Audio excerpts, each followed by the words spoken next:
Comment? Parce qu'après, ça peut donner... Oui, le prénom ne dérange pas. Non, mais ça fait rien, parce qu'elle a raison, tant qu'à faire. Donc, Romain, vous appartenez aussi à la Fédération Spirit française. Alors, on va reprendre. Alors, quelles sont les questions qui, Fatima, qu'on pourrait aborder maintenant et qu'on n'a pas encore abordé Oui, je trouve qu'il serait intéressant de dire aux internautes, enfin, de leur expliquer ce qu'est la médiumnité, ce qu'est un médium spirit, et donner cette expérience de Romain qui puisse parler pour montrer que le chemin de la médiumnité n'est pas si simple que ça, et que malgré tout, même si c'est difficile, ça apporte d'enrichissement. Alors, effectivement, que veut dire par là, Fatima? Que c'est tout un itinéraire, toute une initiation? Un itinéraire, on parlait, je pense, de cheminement, Oui. de travail. La médiumnité, en ce qui me concerne, quand j'ai commencé à m'y intéresser, je n'avais pas du tout de repères par rapport à ça. Ça avait des préjugés. Lorsque j'ai commencé pour la première fois à creuser et à rencontrer un centre spirit, la première chose qui m'a marqué, c'est cette notion de médiumnité en tant que le médium est un instrument au service des bons esprits. C'est une notion que j'ai entendue et que j'ai mis beaucoup de temps à vraiment intégrer. Ça demande vraiment un travail à la base de comprendre vraiment qu'on est, en tant que médium, un outil au service des bons esprits, et ça demande de travailler l'humilité, la discipline et de développer l'amour. L'amour parce que les esprits qui se communiquent dans la médiumnité spirit, qu'on considère une médiumnité sacrée, requiert de la part du médium qu'il puisse être à l'écoute des esprits évolués, et ne pas laisser la porte ouverte à n'importe quel esprit.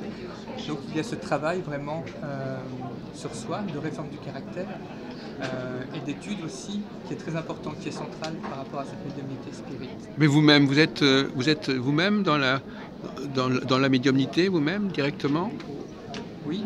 Parce que c'est ce qui caractérise cette association, c'est que est-ce que c'est une association uniquement de spirit ou de médium, ou est-ce que c'est une association qui regroupe aussi des gens qui sont demandeurs de...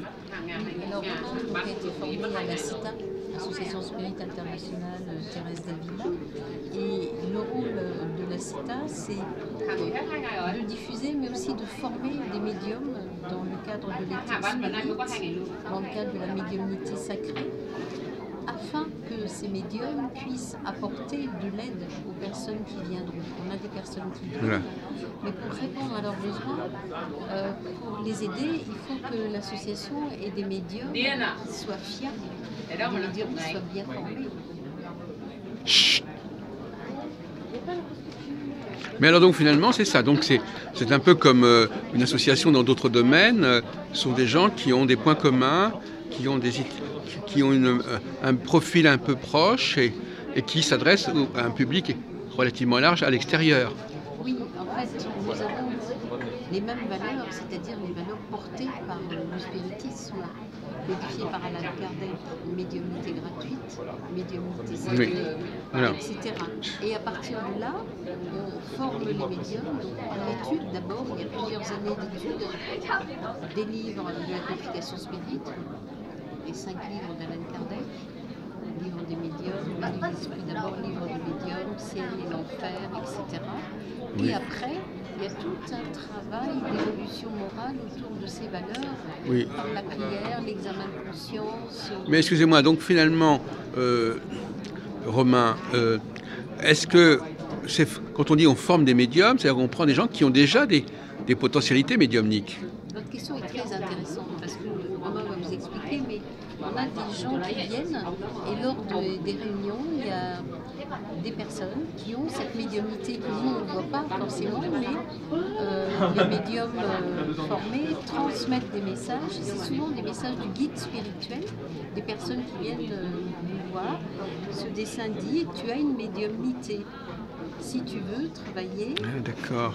On leur révèle leur médiumnité. Exactement. Ils viennent là, donc des gens qui viennent vous voir, et il y a un message qui dit mais vous faites partie de cette catégorie des médiums finalement. Alors, Potentiellement, vous faites enfin. partie, mais vous avez la capacité. Oui. Vous avez cette Et vous, par exemple, capacité comment de vous avez donner. découvert votre médiumnité, votre identité médiumnique, si on peut dire, Romain? Bien, c'est d'abord des ressentis que j'avais de mon côté, et c'est en voulant justement approfondir, comprendre, je suis allé en centre spirit. C'est là que j'ai reçu des enseignements et des dessins, effectivement, de la part des bons esprits qui m'ont invité à travailler pour pouvoir développer cette médiumnité. Donc c'est vraiment, ce sont ces bons esprits qui nous appellent et qui nous aident dans ce processus de cheminement et qui font ce développement de la médiumnité. Est-ce qu'il y a une différence entre les médiums qui sont passés par votre voie et les médiums qui exercent à titre privé? Comment vous situez il y a une sorte de, il y a un embranchement, il y a différentes façons d'évoluer dans sa médiumnité, soit que l'on aille dans un sens ou dans l'autre, je ne sais pas. Oui, je pense que les médiums qui sont attirés vers les centres spirites ont déjà, avant de s'incarner, choisi de servir dans le cadre d'une médiumnité gratuite, D'accord. d'une médiumnité sacrée. Ah ouais. C'est pour ça qu'ils viennent dans le centre. Mais les médiums qui travaillent dans les salons ne sont pratiquement jamais passés par un centre spirit. Oui. Parce que s'ils étaient passés par un centre spirit, ils auraient eu cette connaissance de la gratuité et du caractère sacré. Donc je pense qu'il y a 6 médiums spirites qui sont formés avec une grande exigence et dans ce caractère sacré codifié par la doctrine spirit, et puis d'autres médiums qui ont un autre chemin Oui. et qui ne sont pas engagés dans cette rigueur, dans cette discipline et dans ce développement moral et dans cette communauté, parce qu'on est vraiment un groupe, on travaille ensemble, on est une famille spirituelle.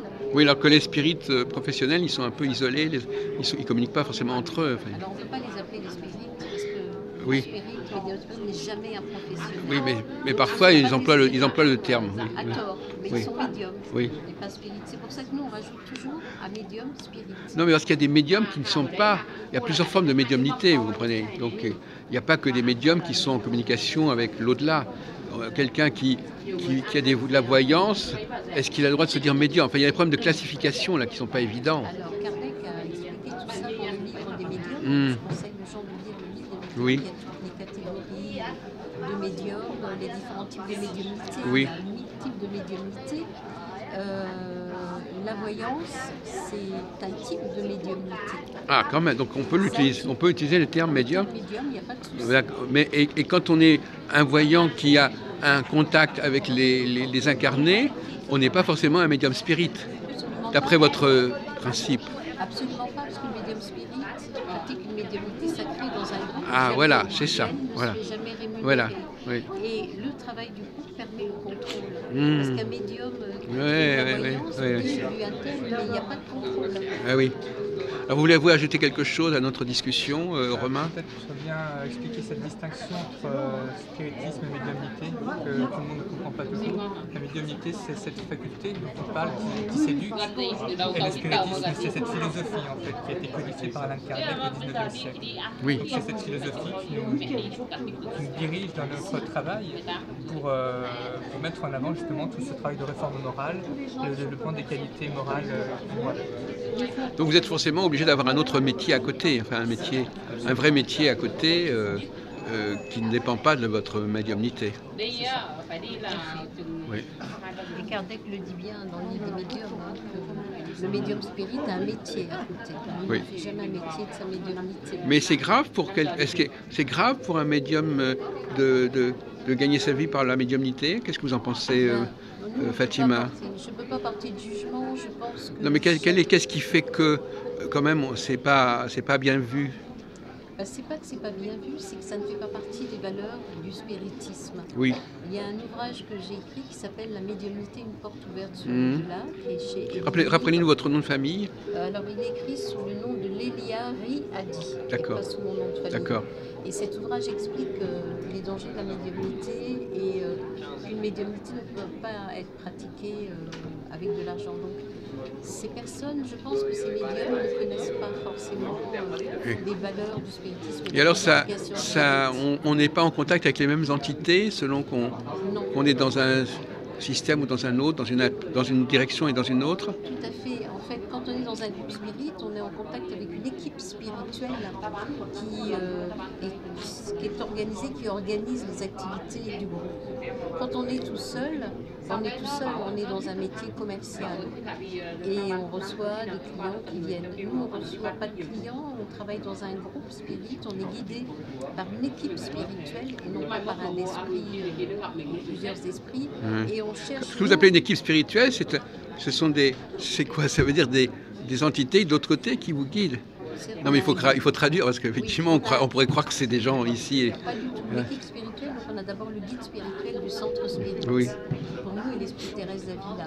Après, il y a les guides spirituels des médiums qui sont là pour aider au travail de la médiumnité. Après, il y a des esprits évolués qui sont là. Par exemple, quand on pratique les actions de charité, on a des esprits évolués qui nous accompagnent dans ces actions et qui aident les personnes que l'on rencontre. Voilà, je pense que les objectifs ne sont pas les mêmes et la mission n'est pas la même. Nous avons une mission collective avec des orientations de consolation. Les médiums qui pratiquent la médiumnité en cabinet ont des objectifs personnels. Peut-être qu'ils ont envie d'aider les gens. On va prendre un sujet peut-être un peu polémique, c'est par exemple le fait, la connaissance de l'avenir, par exemple. Est-ce que dans la mouvance spirit, est-ce qu'il y a cette possibilité d'assister les gens, parce que vous parlez d'assistance aussi, je crois, par rapport à des choses, parce qu'on dit parfois que dans l'au-delà, on connaît l'avenir. Alors effectivement, les esprits ont cette capacité, en fait, plus un esprit est évolué, plus il a la capacité de voir loin dans l'avenir. Cela dit, il faut se demander l'intérêt de connaître cet avenir.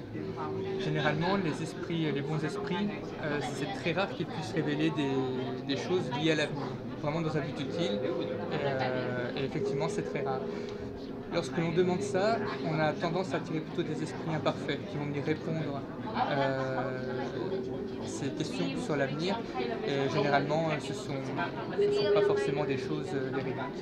Alors, ce qu'on peut expliquer, c'est qu'il y a cette notion de libre arbitre qui est extrêmement forte dans le spiritisme. Chacun a son libre arbitre, chacun a choisi une mission. Donner l'avenir, dire l'avenir aux gens, ça peut les influencer dans un sens. Il n'y a pas de contrôle, donc le médium qui dit l'avenir à ses clients peut se tromper, peut orienter les gens vers une direction qui n'est pas la leur. Quand des médiums qui prennent de l'argent prédisent la mort de quelqu'un ou la maladie, cette personne va rentrer dans un espèce de processus de souffrance. Et pour nous, spirit, on ne peut pas, on ne prédit pas l'avenir des gens parce que, comme l'a dit Romain, les esprits évolués, même s'ils connaissent l'avenir, ne prédiront jamais l'avenir des personnes, mais leur donneront des messages d'encouragement pour les inciter à développer leur libre arbitre et leur volonté. En fait, on n'assiste pas, on n'a pas de gens qui viennent régulièrement venir chercher des messages parce que il n'y en a pas de messages sur la vie. Alors il y aura un message qui dira va ma fille, ne t'inquiète pas si quelqu'un a un être cher malade et qui vient avec dans sa tête cette question de dire comment ça va se passer. Mais il ne prédira pas l'avenir, il rassurera l'ange gardien, viendra rassurer la personne. Alors je voudrais vous poser la question qu'on avait abordée tout à l'heure, qui était un peu polémique. Comment peut-on décrire le spiritisme?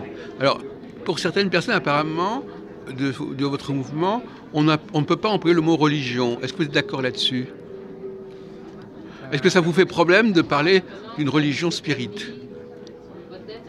Personnellement, je ne considère pas le spiritisme comme une religion. Oui, je l'ai déjà entendu ça, mais France, effectivement. on ne le considère pas comme ça. Le mot religion, en fait, aujourd'hui a une connotation qui...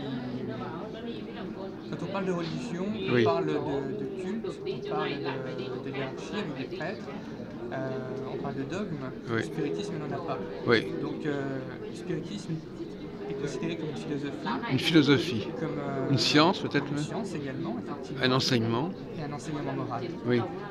mais pas une religion. Mais alors, vous savez que moi je n'aime pas les choses qui sont trop particulières. Quelles sont à quelle catégorie quels sont les autres domaines qui seraient du même ordre que le spiritisme et qui auraient d'autres orientations que le spiritisme? À quel groupe ça appartient le spiritisme finalement? Ça appartient à aucun groupe parce que le spiritisme... Oui, non, je veux dire par exemple, on peut employer des mots généraux, des mots qui englobent plusieurs activités. Alors le spiritisme, c'est l'enseignement de Jésus. Non, mais je veux dire, oui, C'est l'enseignement de Jésus le plus pur, oui. sans dogme, sans rite. C'est aimer les uns les autres en fait. C'est ça le spiritisme. Oui, mais enfin bon, on va pas épiloguer là-dessus, mais aucune activité n'est unique en son genre. Elle fait partie d'un ensemble d'activités de différents ordres. Alors vous posez autrement, quelles sont les autres activités qui se rapprocheraient plus ou moins du spiritisme en quelque sorte? Dans l'activité humaine, dans le monde, quelles sont les activités qui ne sont pas de l'ordre du spiritisme, mais qui s'en rapprocheraient plus ou moins? Toutes les activités qui se tournent vers l'amour du prochain, Voilà, par exemple. vers le bien, vers le travail de perfectionnement moral, vers la charité. On peut dire que le point commun entre les religions et le spiritisme, c'est la charité. Eh bien voilà, par exemple, oui, Voilà. c'est ça. Et en fait, le spiritisme accepte et respecte toutes les religions et toutes les philosophies. Oui. Parce que dans toutes les religions et les philosophies, il y a le germe de l'amour. Alors, une autre question, toujours même chose, est-ce que pour vous, le spiritisme permet d'élargir le champ de la science, en quelque sorte? C'est-à-dire d'avoir un discours scientifique sur des domaines qui est resté en dehors de la science jusqu'à présent? Absolument, et le spiritisme a été pas mal étudié scientifiquement au cours du siècle dernier, encore aujourd'hui par différentes méthodes. Après, C'est-à-dire qu'on n'est plus obligé d'y croire, on constate que c'est ça? Ce n'est plus dans le domaine de la croyance proprement dite? C'est-à-dire que le spiritisme, on l'a dit, a trois axes. Il est scientifique, il est philosophique et il est moral. Oui. Le spiritisme lui-même est issu d'une méthode scientifique employée par Allan Kardec Oui. pour, à partir de l'observation, de la communication des esprits et de l'analyse et l'étude des milliers de communications, a mis en évidence qu'il existait un monde spirituel, préexistant et qui restera toujours, a mis en évidence l'existence de la communication avec les esprits, a mis en évidence différents types d'esprits et l'immortalité de l'âme, puisqu'après la mort, l'esprit continue de vivre après la mort du corps. Oui, oui. Donc c'est scientifique au départ, et à partir de là, il répond à une foule de questions, de la science, de la philosophie, etc. Aujourd'hui, la physique quantique est en train de se rapprocher et en train de confirmer des enseignements du spiritisme. Alors, par exemple, Romain, quels sont les éléments qui ont... Parce qu'on peut être médium et ne pas... On peut être médium mais ne pas bien connaître le monde le spiritisme. On peut ne pas connaître le monde des esprits. Quelles sont les preuves les plus marquantes de la réalité scientifique de l'autre monde? Pour vous, quelles sont celles qui vous ont le plus, qui vous paraissent les plus convaincantes? Si vous deviez parler à quelqu'un comme ça qui vous demande mais qu'est-ce qui fait qu'il y a des choses vraiment établies dans ce domaine-là, qu'est-ce que vous diriez, Romain? Il y en a sans doute beaucoup. En ce qui me concerne, c'était l'aspect moral qui m'a vraiment amené. Oui, mais c'est pas ça qui va. Ça, c'est l'aspect moral. C'est pas ça qui est un élément scientifique, je veux dire. Excuse-moi, Romain. Je pense qu'il y a quelque chose de très important que Romain veut dire. C'est la réalité de l'existence des esprits. Oui. Notamment par le phénomène de l'obsession. Les médiums sont beaucoup sujets à l'obsession. Ah oui. Tu pourrais peut-être en parler de ce ressenti de l'action d'un esprit intérieur sur les médiums. Possession, même possession, oui. Là, c'est plutôt obsession, parce qu'il y a différents stades dont Kardec a parlé aussi. Oui, donc quelles sont les manifestations les plus frappantes que, quelque part, on est environné d'un autre monde, en quelque sorte? dans le cas de l'obsession, ça va être des ressentis physiologiques, déjà. Par exemple des maux de tête, ça c'est important. Ça peut être également des mots des fois qu'on perçoit, mais des mots qui ne viennent pas de nous, des mots qu'on entend et qui Les sont voix. récurrents. Exactement. C'est peut-être des pensées aussi obsédantes. Après d'une personne à l'autre, ça peut être très différent. Mais c'est ce caractère qu'on se dit, mais pourquoi j'entends ça ou je pense à ça alors que ça ne me ressemble pas. Je me souviens que pour être passé par une obsession, il m'est arrivé une période de ressentir des accès de colère. Je ne savais pas d'où venaient ces accès, ils n'étaient pas justifiés et ne ressemblaient pas à mon caractère. Donc ça fait partie des indices, par exemple. Oui. De la volonté. Le changement de caractère. Peut-être que tu peux en dire plus. Eh bien, par rapport à ces colères, par exemple, il y a aussi le discernement. On fait beaucoup de discernement au quotidien, comme on dit. Et ça se traduit par des actes qui ne nous ressemblent pas forcément. Donc le sort d'un médium spirit, c'est quand même de risquer de tomber sous différentes influences finalement qui vont modifier son comportement, son caractère, et ça fait partie de sa vie, c'est normal quelque part. Alors au départ, c'est souvent un mécanisme qui permet au médium de ressentir réellement que les esprits existent. Donc finalement, il faut passer par là pour... Pas tous les médiums ne passent pas par là, mais nombreux sont ceux qui passent par là. Oui. Et c'est aussi pour leur faire prendre conscience de l'importance du travail de réforme du caractère pour éloigner ces esprits-là. Oui. L'importance de l'élévation de la pensée, de la joie, de l'aide à autrui. On arrive à distinguer ce qui est soi-même et ce qui est l'influence étrangère. Tout à fait, parce qu'après, dans le travail avec la médiumnité, les esprits viennent travailler avec nous, dans l'organisation dont je vous ai parlé tout à l'heure. Il faut aussi apprendre à discerner un bon esprit d'un esprit inférieur, les fluides. Les bons esprits vont nous donner des fluides doux, etc. Et c'est un apprentissage. Alors je voudrais vous demander, parce que justement à ce propos, finalement, la difficulté, de ce que j'entends moi, c'est que quand on n'a pas de clientèle, quand on n'a pas de demande, finalement, est-ce qu'on a tellement l'occasion d'exercer sa médiumnité ? Quelles sont les occasions Ce sont ces réunions qui s'organisent une fois par semaine, par exemple. Mais c'est quand même pas une activité très intense finalement. Elle est intense dans le sens où on travaille. Enfin, je veux dire que oui, c'est à... ça. Vous n'êtes pas dans une activité de médiumnité quotidienne, sauf à un niveau personnel, je ne sais pas. Il y a le travail quotidien de réforme du caractère, mais la pratique de la médiumnité en elle-même, effectivement, elle est limitée dans le temps, elle est codifiée. Voilà, c'est. Au travail oui. fait dans le groupe. Donc finalement, peut-être que vous avez peut-être le regret parfois de ne pas pouvoir exercer suffisamment votre talent si vous n'êtes pas en rapport avec le public qui en demande. Alors je voudrais répondre, il n'y a pas de talent parce qu'on n'a pas de talent, ce sont les esprits qui font Oui. le travail. Si on Oui, obtient un beau dessin, c'est le mérite de l'esprit. Oui. En fait, la médiumnité ne doit jamais se pratiquer seule chez soi. Elle ne doit pas être une activité quotidienne. Elle doit être une activité au service des bons esprits dans un groupe spirit.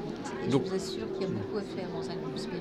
Mais comme nous avons un métier, on ne peut pas faire une activité tous les jours dans un groupe spirit. Il y a ça aussi. On Oui. fait notre travail et en général c'est le week-end, c'est le samedi qu'on va consacrer Oui, au voilà. travail spirituel. Oui. Mais ça n'est pas un métier, donc ça ne peut pas être une activité quotidienne. Oui. Et donc finalement, toutes les semaines, en gros, vous pouvez apporter quelque chose aux autres. On fait appel à tous les membres du groupe à un certain moment de la semaine, comme ça. Alors, il y a un calendrier, donc c'est pas forcément tout précis, c'est Ouais. tous les 15 jours. Voilà, c'est ça. Il y a des réunions d'études pour les médiums, il y a les foyers de lumière, il y a des réunions publiques, il y a des conférences auxquelles participent les médiums. Donc on essaie de faire appel à tous. Par contre, lors d'une réunion médiumnique, si on a un médium qui ne se sent pas bien, qui a des problèmes d'obsession, il ne travaillera pas à la table, puisque on détecte l'obsession le plus rapidement possible pour éviter la souffrance médium, pour éviter que le travail se trouve amoindri par la présence des esprits inférieurs. Et à ce moment-là, s'il n'est pas en situation, on le remplace. Non, parce que les médium, il n'y en a pas tant que ça. Oui, c'est On ça. peut pas le remplacer. Non, mais il pourrait y avoir un remplaçant ou un suppléant, je ne sais pas comment ça se passe. On a un nombre de sécurité, mais parfois on peut avoir 5 médiums qui sont en plein Je sais pas, oui. établissement, qui vont travailler, mais des fois on n'en aura que 2, Ah. parce qu'il y en aura 3 qui ne seront pas en état de travailler. Ah oui. C'est pour ça que ça ne peut pas se faire au quotidien. Eh oui. Et c'est en fonction du travail d'évolution morale, des efforts qui sont faits, de développer l'amour, et puis la réforme du caractère, c'est ça qui est très important. Bah, écoutez, alors vous avez autre chose à ajouter, Romain, pour qu'on comprenne mieux ce monde dans lequel vous vivez et ce que ça représente pour vous? Finalement, ça ne vous occupe pas à plein temps, finalement, cette activité.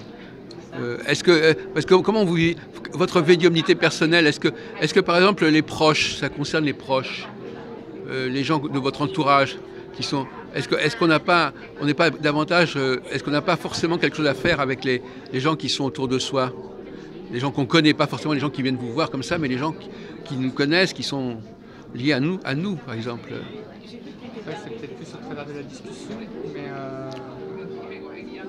cette question est un peu difficile pour moi. Alors, je vais essayer d'aider Romain, je vais reprendre à la suite. En fait, oui, nos proches sont extrêmement importants, notre famille aussi. Il ne s'agit pas seulement d'aider les autres dans des réunions, si on n'est pas capable, chez soi, d'aimer les nôtres, Oui, voilà, etc. oui. C'est tout le travail de réforme morale qu'on fait chez soi qui est extrêmement important.